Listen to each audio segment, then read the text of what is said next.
हर हर महादेव। जय मां बाला सुंदरी। आज बात करते हैं कुंडली के नवम भाव पर, जो कि हमारा पितृ भाव होता है, हमारे भाग्य का भाव होता है।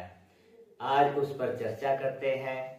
जैसे कुंडली में सूर्य चंद्रमा का शुभ होना बहुत जरूरी है, वैसे ही कुंडली के लगन भाव, पंचम भाव और नवम भाव का शुभ होना भी बहुत जरूरी है। तो आज बात करते हैं कुंडली के नवम भाव पर। जो चैनल पर नए हैं, चैनल को सब्सक्राइब करें और जिनको जरूरत है वहां तक चैनल को पहुंचाएं। तो आज बात करते हैं हम कुंडली के नवम भाव पर। नवम भाव हमारे पिता का भाव है, हमारे भाग्य का भाव है। नवम भाव हमारे पितरों का भाव है, यानी कि हमारे भाग्य में क्या लिखा है, शुभ फल लिखा है, अशुभ फल लिखा है, यह भी हमें नवम भाव से ही पता चलता है।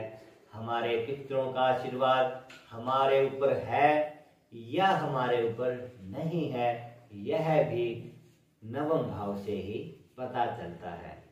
ये जो मैं आपको चित्र में दिखा रहा हूं, ये कुंडली का नवम भाव होता है। इसका शुभ होना अति आवश्यक है।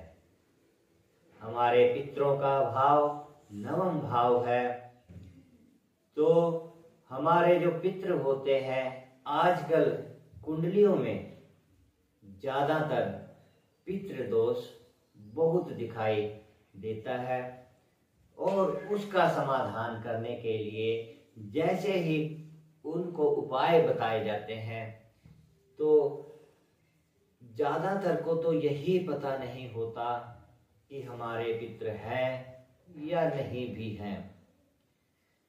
कुछ लोग बोलते हैं कि हमने तो गया जी में जाकर उनको छुटवा दिया है। कोई कहता है कि हमने तो उनका गंगा जी में उनको तर्पण करा दिया है, अब हमें पूजा करने की क्या जरूरत है। तो इस तरह के जो शब्द हैं वो सुनने को मिलते हैं यजमान के द्वारा।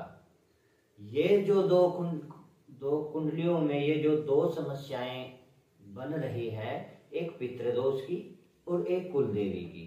ज्यादातर लोगों को तो यही पता नहीं होता कि हमारी कुलदेवी कौन है, हमारे पितृ कितने हैं, हमें मानना किनको है, हमें मोक्ष किसका कराना है, तो ये उनको पता ही नहीं होता।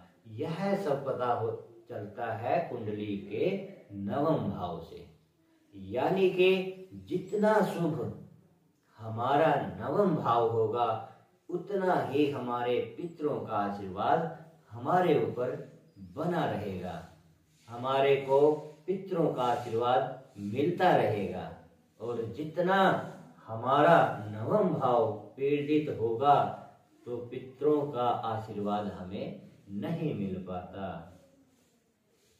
पिता की संपत्ति से वंचित रहना पड़ सकता है, पिता के सुख से वंचित रहना पड़ सकता है, पितरों के आशीर्वाद से वंचित रहना पड़ सकता है, यदि हमारा नवम भाव कुंडली का पीड़ित है तो।